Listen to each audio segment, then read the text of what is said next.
Hey everybody, welcome back to the Sales on Demand Show. I'm Adam Schneider, and this is episode 132. I thought I would call this episode How to Be Responsible with Money When Your Government Won't. And I am recording this episode from the beautiful, picturesque, and very crowded city of Mexico City in Mexico, also known as Cuidado de Mexico. I am down here for some surgery. I may have alluded to this earlier, but I came down here to get a hair transplant because it is way cheaper to do it down here than it is to do it in North America, even the United States. Well, the United States is cheaper than Canada, but it still is probably 4 times the price that it is down here in Mexico. And they did a really good job. I looked at the reviews on the company, and yeah. So I thought I would share with you some of the funny things I've seen down here and my thoughts on how to be responsible with your finances. Because the government is going to try and waste your money. They're going to try and destroy the value of your dollar. And I'm actually seeing that down here. Well, let me start from the beginning. So I decided to go, I am not happy with my hairline. Let's just put it that way. So, I've always been a little bit more vain, I guess. I like to look good. And one thing that had always bothered me was okay, well, I'm getting bald. And I tried using Rogaine, and I don't know if it actually worked or not, but it was really expensive. And I'm like, well, I can't keep doing this. And so I finally just gave up, and I said, well, I guess I'm going to go bald. And I never really thought anything about it until I started making really, really good money. And then I realized that, I can afford some things in life that other people maybe wouldn't have thought about trying to afford.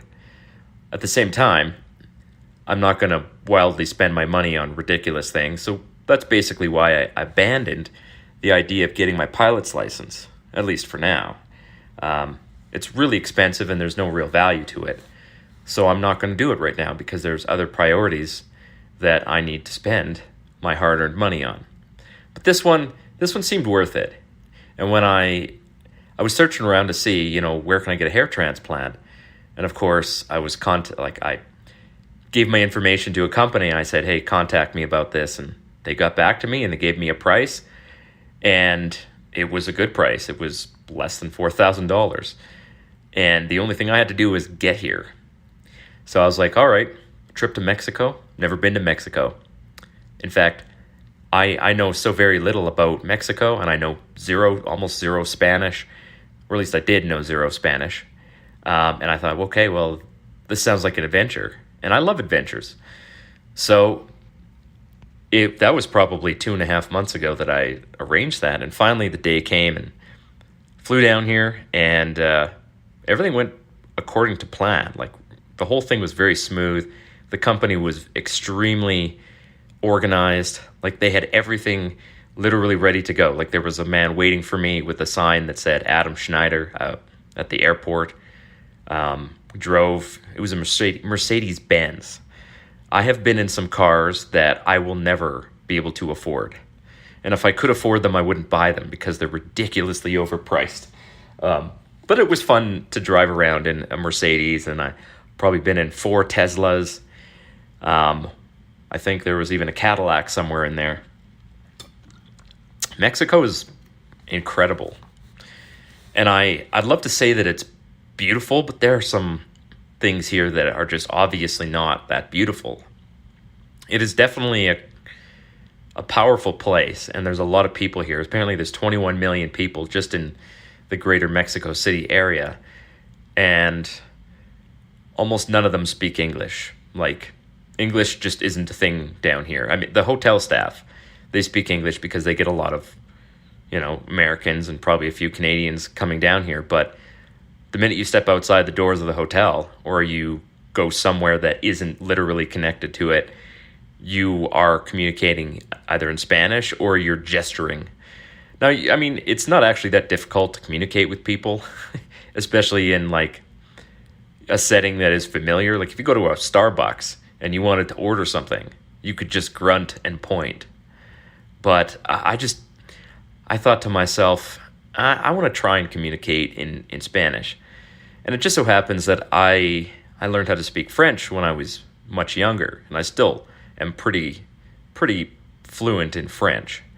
I was never really 100% fluent, but I'm good enough to hold a conversation. And Spanish is basically just French with a lot of ahs and ohs at the end, and some verbs that are different but similar. And that really helped. Like, it was unbelievable how much that actually helped me, because I know the grammar. I don't have to sit there and be like, oh, how do you conjugate this? Like, how do you do that? I already know how to conjugate. And all I needed to know is, like, what verb is it for to fly? So, oh, it's volandar. Okay. So I was actually able to communicate reasonably well down here in Mexico, and it helped me out a few times, because there was a few situations where the person I was speaking to didn't know any English whatsoever. And I was like, okay, well, I guess it's on me to communicate in your language. So actually, I feel like this is the right way to do things when you're traveling. Like, don't expect everybody to know English when you travel. That always really bugs me when people fly to a different country and expect that country to speak your language. It's different, if you're in a tourist area, you kind of do expect people to understand a little bit of English, at least enough to kind of communicate what you need, order breakfast, whatever. But if you're going to get to know a country, like, get to know the language. So this experience was actually really cool, and it would have been worth coming down here. I don't know if I would have come down here just on my own for no reason, because it's also fairly dangerous down here. Like, kidnappings are a thing, petty theft and like muggings, that's a thing. I don't really want to end up a victim of some kind of crime. And it's a huge city with a lot of corruption and stuff like that. That would not be ideal. But overall, it was kind of a fun adventure. And driving around was just unbelievable. There's people wandering down the street selling things. Like, you stop at a stoplight and nuns come up to the car and they're selling cookies, or little kids come up and they're selling toys or something like that. I don't even know what they were.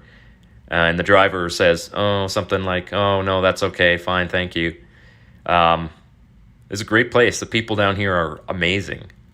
And, maybe someday I'll find an excuse to come visit here again. But anyway, the actual hair transplant went pretty good, but I got to tell you, it is literally the most painful thing I think I've ever been through. It was fully probably 9 hours long, the whole procedure, maybe even 10 hours from beginning to end. And it started out, they come in, shave your head, and then they have to inject Novocaine or whatever the anesthetic is into your scalp.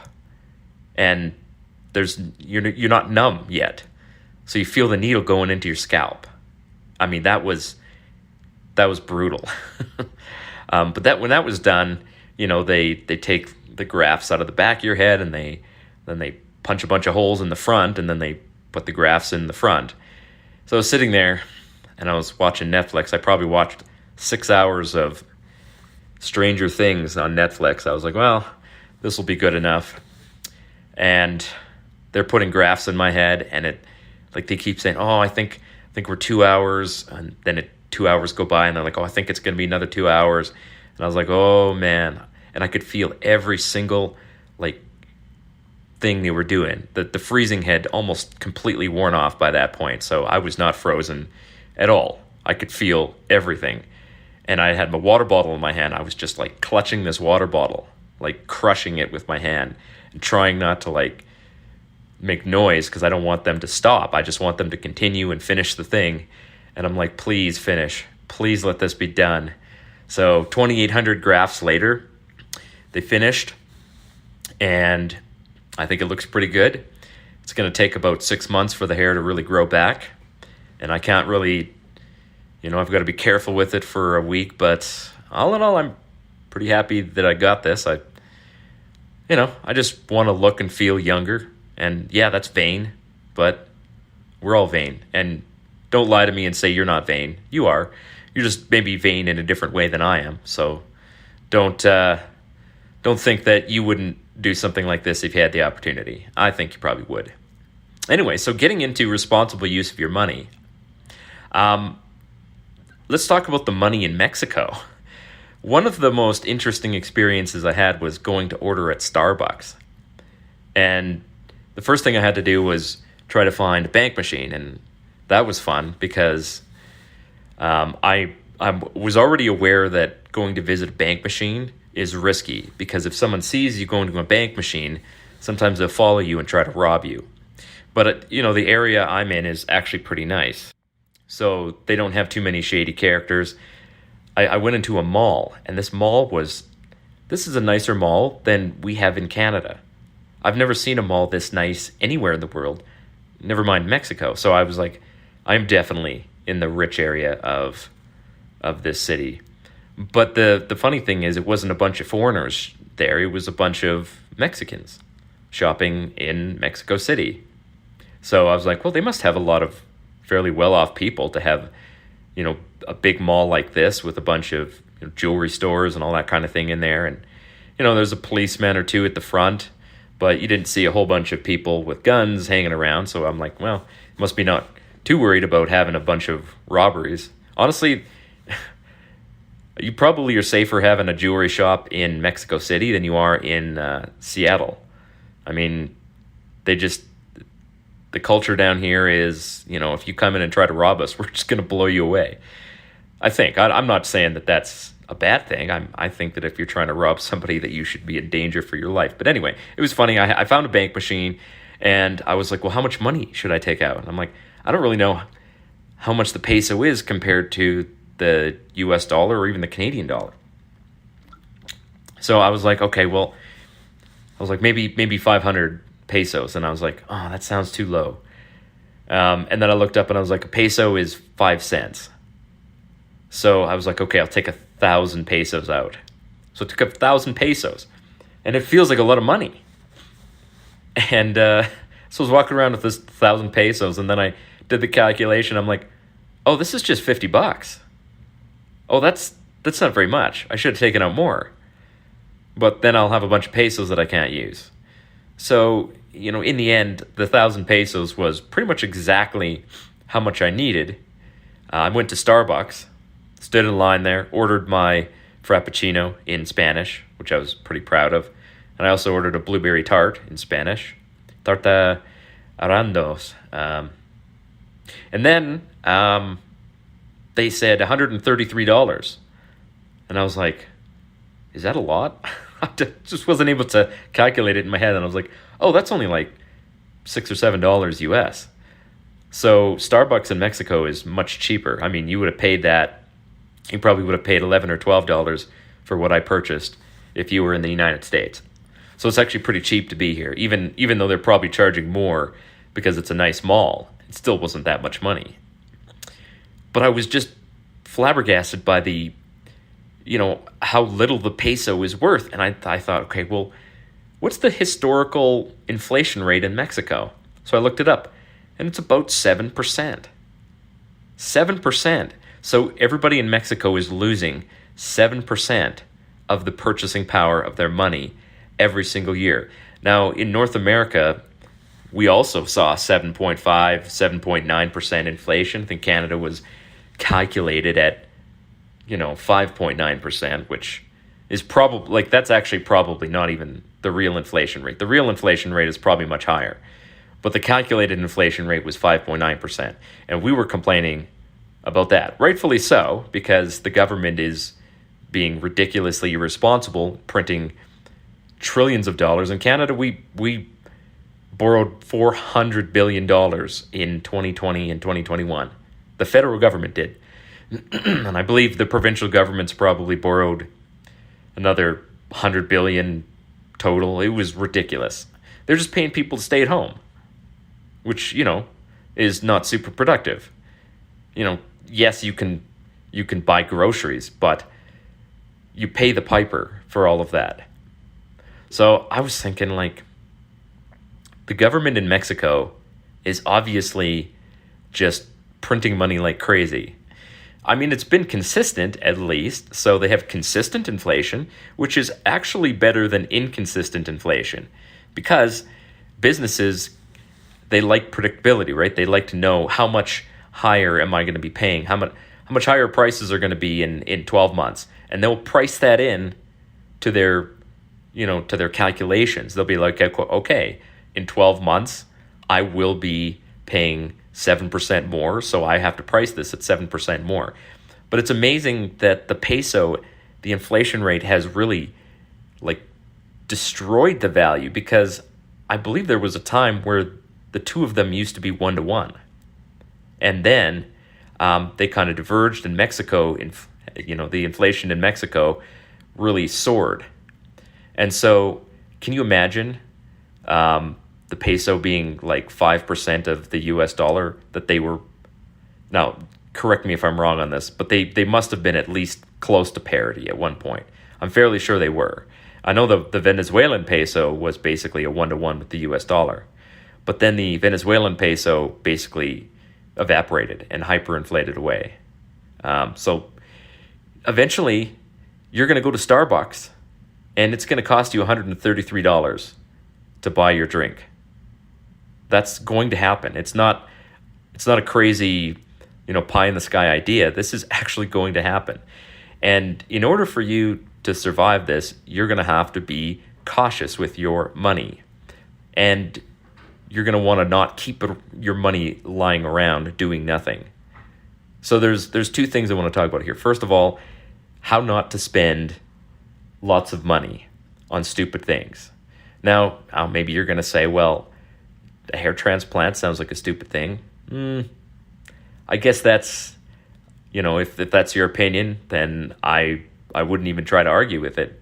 But I planned this, and I looked at my budget, and I said, yes, I think I can afford this, but only if I do it in a foreign country, which is much cheaper. And I talked to my wife, and I was like, hey, I'd like to do this. She's like, okay, go ahead. And I'm like, all right, cool, thank you. Appreciate, giving me this opportunity.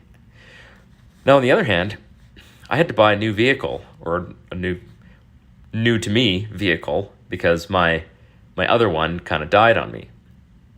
And when I buy a new vehicle, I basically research the crap out of as many different types of vehicles as I can, and I buy the best one I can for the least amount of money. I have never in my life bought a new vehicle. Now, when you look at new vehicle prices today, they're crazy. I don't know how can somebody afford $30,000 for a new vehicle? I mean, I know how they can, quote unquote, afford it. They do it by financing it through debt. But I don't do debt. I had my time with debt. It stung me, and I decided no more debt for this guy. I just paid off the last of my debt in January of this year. I'm completely debt-free, and we're probably going to be buying the house that we're in currently within, I'm hoping like 6 or 7 months. I do have to pay some taxes, but apart from that, like, we're just accumulating money. And even though I'm making so much more money now, my spending hasn't really gone up to match that. Now, that's something that we deliberately avoided that, right? I knew I was going to be making more money when I left my job in 2020. And it did take a while for me to get to the point where I am now. But now that I'm making good money, I've talked to my wife and I said, you know what? I don't think we should change our lifestyle, and spend more money just because we're making more money. I think we should save this. And I think we should, buy things that are going to last for a long time and buy them used and keep being frugal, even though we don't technically have to be frugal. We could spend this money. I don't want to, because I'm going to need that money someday. I want to save it. I want my kids to grow up seeing their father be frugal even if he's making money. I want to save half of what I'm earning or more, at least half, maybe like 2/3 if I can. And the only way to do that is to live a lifestyle that is way under your means. So that's basically, I take pride in that. Like, that is a core part of my identity, that I'm frugal. I used to tell, forgive me for this joke, but I used to tell people when at work, I'm like, yeah, I'm Jewish. I'm just really skinflint. Now, maybe that's kind of a racist thing to say. It probably is a little bit. But I do have a grandfather who is a Jew. And honestly, what they say about Jews is not inaccurate. They are good with money. My grandfather, who was, he fought in World War II. He was one of my favorite people. And he was Jewish. He wasn't like a blood grandfather, so he wasn't like biologically my grandfather, but he was still my grandfather. And he was probably one of my favorite people in the whole world till he died. And he saved up $500,000 and just gave it to all his grandkids. I mean, he had probably millions apart from that. But can you imagine just having $500,000 and you're just like, okay, split this amongst the grandchildren. There was 21 of us, so we all got a pretty decent chunk of money. Now, of course, I basically blew that money. And I felt bad about that for a long time. And I'm like, you know what? I want to be that guy someday that leaves a bunch of money to his grandkids. But most of all, I want to teach my children how to be responsible with money. And one of the best ways to do that is to be a living example of someone who is responsible with money. So it's not just about earning more money. It's about making the most out of the money that you have. Now, I want to tell you another story. I have friends who occasionally ask me to borrow money. And I have a policy. I don't lend money. I will give money. I will give you money. And I will never ask for it back. I don't want the money back. If I'm helping somebody out, I don't want them to feel like they owe me. Because I don't want to, that sort of feeling of imbalance just bothers me. I like being generous and I like to help people. And so I've got one friend who honestly wants to become better at managing money. And him and I chat all the time. And I'm like, hey man, here's a couple of tips on, how to be more frugal with money. I didn't know that he wants to. And so every time he asks me, he's like, hey man, is it possible for me to borrow like $30 from you? I'm like, yes. It's not a loan, it's a gift. You don't have to pay me back. And then he does. He pays me back. And I'm like, ugh. I hate taking money from somebody who I know, like he's on a fixed income. He's disabled, so him paying me back really must cost him.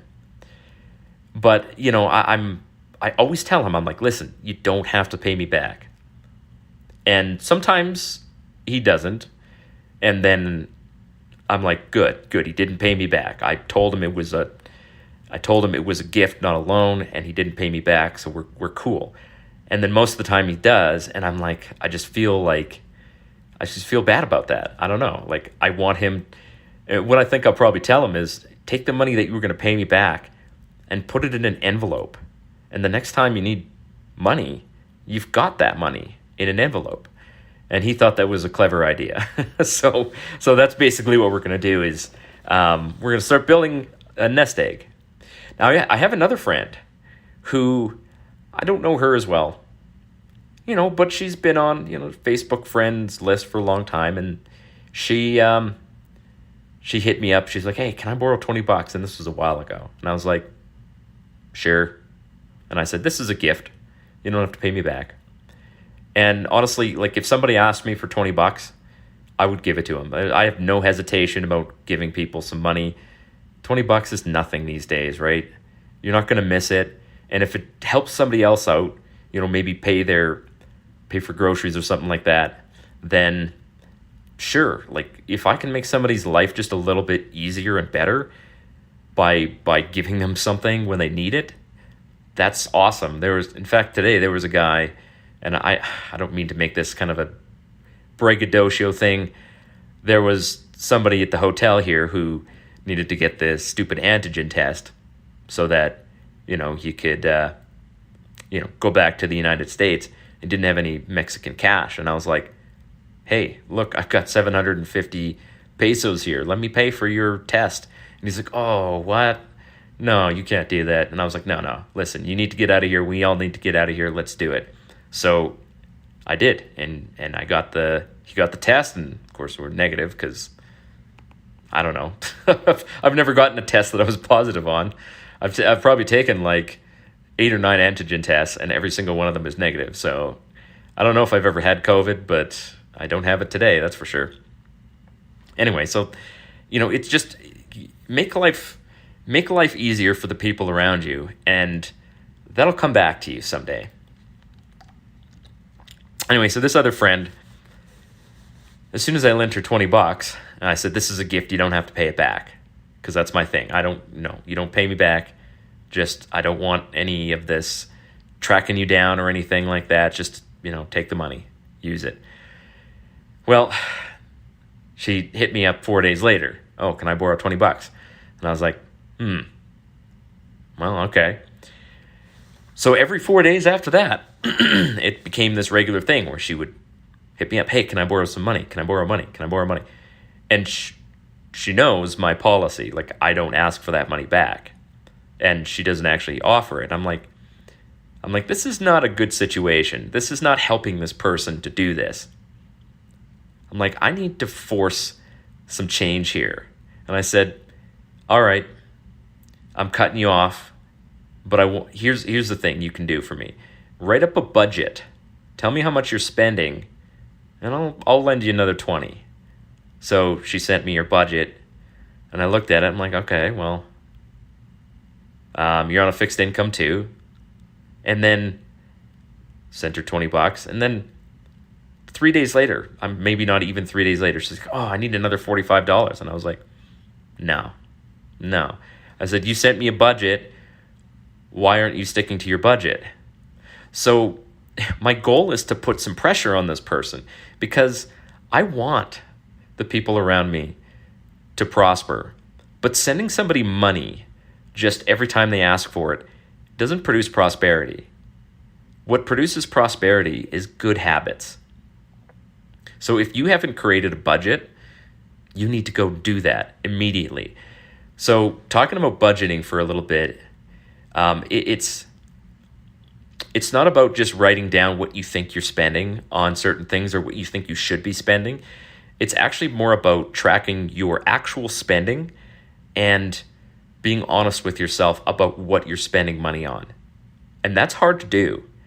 Like this friend of mine she sent me the budget, and it was just like 4 things. And I'm like, if I actually looked at what you're spending money on, I bet you I would find more than these 4 things in your budget. Right? So you're not actually tracking your expenses. She's like, no, I'm not. It's like, okay, well, you need to do that. Like, that's important. You can't keep just hitting people up for money. Like, it's really irritating, especially when you call me, if I'm working or something like that, call, and I put you on mute. I don't want to have to block you. I want you to be prosperous and successful, but this isn't the way to do it. I can't just be your ATM machine. So I want to help you build this budget.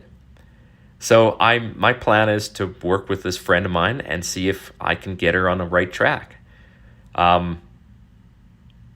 We'll see. I mean, there's always a little bit of risk that she keeps trying to take advantage of me, but I'm willing to take that risk because, it's a friend. You always take risks for your friends. So I want to leave you with a few things here. Your budget needs to be honest. So when you make a budget and sit down and look at what you're spending, you can't just pretend that, oh, I didn't spend money on this thing last week, or I don't normally spend this kind of money. This was just a special expense. Those need to be built into your budget. For example, like if you know that your car is going to need an oil change every 3 months, that needs to be part of your budget. You can't just be like, oh, well, I spend money on gas, and here's my car payment, and that's it. And speaking of car payments, why do you have a car payment? Do you really need to buy a brand new car? in my entire life, I've never bought a brand new car, and I never will, because the number one biggest expense aside from your shelter is transportation. And I've managed to make it through my entire life, and I've probably owned like 12, 15 cars, trucks, SUVs, vans, whatever, vehicles, and I've never paid more than, the most expensive vehicle I ever bought was $9,000, and that was basically a 5-year-old Toyota Corolla, and I drove it for probably about 400,000 miles or 620,000 kilometers. I drove that thing literally into the ground. And even today, I would not purchase that same vehicle. That is outside of my price range. The latest vehicle that I bought was $4,800. And that was more than I, really wanted to spend, but I also wanted an SUV because, more space, and it's just a little bit easier to drive around in the winter in Canada. So I was like, all right, I'm going to compromise $4,800 for this vehicle. And we own 4 vehicles. Not a single one of them is worth more than that $4,800. And every single one of them is paid for. My wife has a minivan. We paid $2,600 for that. I have a truck. I paid $2,000 for the truck. And it was a 2003 2500 Dodge Ram. So I make a point of being an absolute miser when it comes to spending my money, especially for big things, right? Now, it is true that you can save a lot on big things, but you can also get in trouble on the little things. So you have to be careful about the little things too, right? All these little expenses, they add up. And this is why people get into financial trouble and they ask their friends for money, is because they keep spending more because that debit card, just comes out of the pocket, swipes there, and easy to do. You don't even have to swipe it. You just tap it. I don't know if you guys in the United States have tap. We just have tap here. So I can take my phone and press the button on the side, and I hold it up to the device, and money comes out. And honestly, I don't check my bank balance all the time. So it's very easy to spend more money than you intend to, right? Because you can't calculate how much money you've spent in your head. It's really hard to do. I suppose it's not impossible, but it's difficult to do. So here's a couple pieces of advice. First, create a budget, and then track your expenses for 3 to 6 months and see where you are relative to your intended budget, right? So there's always what I want to spend and what I do spend. Those are always two different things, right? You might be like, $200 for groceries, and then you go to the store and $200 barely fills a basket. I mean, it's not that bad yet, but it's kind of getting there, right? So you need to be brutally honest with what you are actually spending. And the only way to do that is to take every single expense and, put it into your, average it out and be like, okay, I am spending $1,200 on food. We have spent that as an average over the last 6 months. Now, there's 2 ways to fix this. You either spend less on food, or you accept that this is how much money you spend on food and you lower your budget somewhere else. Right? Now, food is hard because you buy food so often, so it's very hard to budget what you're spending on food. One of the ways that you can do this is to take the money out in cash and spend cash. I know people hate carrying cash. I hate carrying cash, but it's a good way to track your expenses, right? Because you can actually see that cash dropping. Like, you open up your wallet and you're like, okay, I had $1,000 for food this month. If you have a family of 4, $1,000 is for food. Might seem like a lot, but it's probably not beyond, reasonable, especially with a 30% rise in food prices in the last 24 months, or should I say 18 months. So, you take the $1,000 out, you put it in your wallet, and you say, okay, every time I buy food, this is the food money. Now, you can also do envelopes, right? If you have a bunch of expenses like fuel, food, spending, and especially with things like spending money, like you take your spending money out, and then you track it as you're going along. This is a great way to gamify your spending habits, right? because you can see the money going down. And your goal at the end of the month should be to finish off with money left over. If you can make that happen, then you're doing good. If not, then you need to reevaluate, say, okay, well, maybe this budget, maybe I need to cut back on some things. Whatever it is that you need to do, you do it.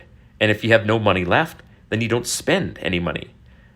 That's hard to do if you have a family, you got to feed them. So obviously you're going to have to, work within that prescription. But it's easy with spending money. When the spending money's gone, then there's no more spending money. You don't spend that money. So if you're used to going to Starbucks every morning, buying a coffee, then you make your coffee at home, right? Whatever it is that you can do to reduce that spending, you do it. Probably cut off here.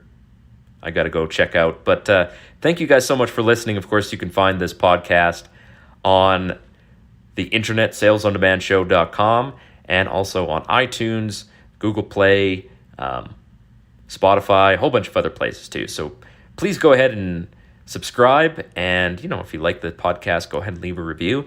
And we'll see you guys next week.